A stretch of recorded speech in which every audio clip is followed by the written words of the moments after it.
2040 تک جو پیریڈ ہے، اور اس سے آگے اپنی پورٹ کو، ابھی 4 برتھ ہے، ہم نے آگے جانا ہے تقریباً 30 برتھ کی طرف. ہم نے ڈیپتھ آف واٹر کو 18 میٹر تک لے کے جانا ہے، ڈیپسٹ سی پورٹ بنانا ہے اس کو. تو اس کے لیے آئی تھنک تمام اسٹیک ہولڈرز کو ساتھ بیٹھ کے اکراس ڈیفینیٹلی سب کا فرض ہے، جی فرض بھی ہے. اور آئی تھنک یہ اتنا مشکل نہیں ہے جتنا شاید سطحی طور پہ نظر آتا ہے. جب بیٹھتے ہیں لوگ، باتیں ہوتی ہیں اور لانگ ٹرم پلان آپ کے سامنے ہے، اس کو بس امپلیمنٹ کرنا ہے. شہریار امتیاز رفیع صاحب، آپ سن پا رہے ہیں مجھے؟ جی سر. جی، یہ بتائیں بطور بزنس مین آپ اس کو کیسے دیکھ رہے ہیں اور کس طرح لے رہے ہیں؟ آپ بھی وہاں آتے جاتے ہیں، آپ کے پروجیکٹس بھی ہیں، کتنا فائدہ ہوگا ہمارے جو کاروباری لوگ ہیں، جو بلڈرز ہیں، یا جو عوام ہے، جو مزدور ہے، اس کو کتنا فائدہ دیکھ رہے ہیں آپ؟ سر میں first of all thank you for having me. ایک تو جو بٹ صاحب نے بات کی ہے کمپلیٹلی میں اس کے ساتھ اگری کرتا ہوں. یہ کوئی راکٹ سائنس نہیں ہے، یا یہ کوئی ہم پہلی بار چیز کرنے نہیں جا رہے. یہ پہلے ہوا ہوا ہے سکسیسفلی، چائنا نے بھی کیا ہوا ہے، یورپ میں بھی ماڈرن سے پوسٹ وار. تو this has been done before, یہ کوئی نئی چیز نہیں ہے.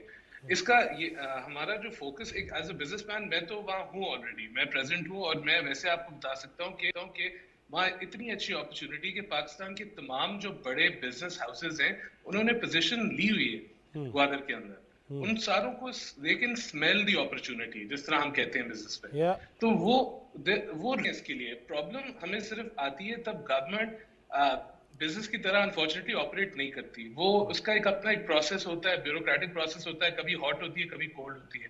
اس کو سی پیک کو ہم دیکھتے ہیں ایز اے گیم چینجر، جیسے رانا صاحب نے پہلے فرمایا تھا کہ یہ آپ کا بزنس دیکھتا ہے اکنامک ایکٹیویٹی کس چیز کیسے جنریٹ ہوتی ہے.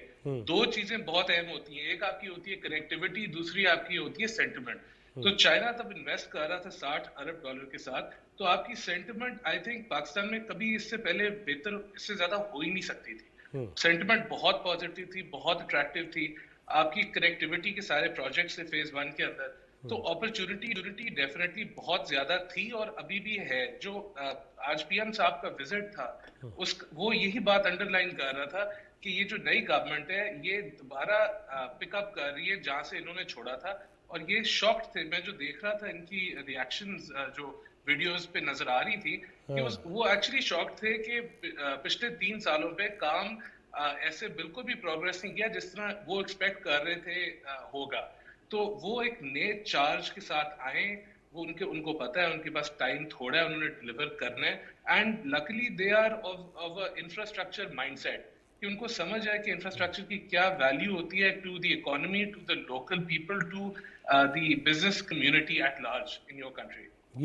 رانا صاحب آپ کی طرف واپس آتا ہوں. جی تھوڑا سا اس کو یوں دیکھیے، میں بٹ صاحب سے بھی پوچھوں گا، جنرل صاحب سے بھی پوچھوں گا کہ واٹر بریک پروجیکٹ بھی ہے، دیگر چیزیں بھی ہیں. رانا صاحب میں وہاں گیا نا جی، ایک بہت بڑے ہم وہ بیڑے میں چلے گئے اپنی جان کی پرواہ کیے بغیر، اور وہاں پہ مجھے انہوں نے بتایا، وہ بھی حصہ ہوگا کہیں نہ کہیں پروگرامز پڑے ہوں گے اس میں، انہوں نے بتایا کہ یہاں ایسی نایاب وہ جو سمندری حیات ہے نا، اور نہ جانے کیا کچھ ہے اس میں. اور وہاں تو ہمیں ڈر اس لیے بھی لگا کہ جب انہوں نے بتایا کہ اس بیڑے سے بھی بڑا کوئی بلا نکلتی ہے اور آتی ہے اور جاتی ہے، اور ہم 6 دفعہ کلا بازیاں کھا جاتے ہیں.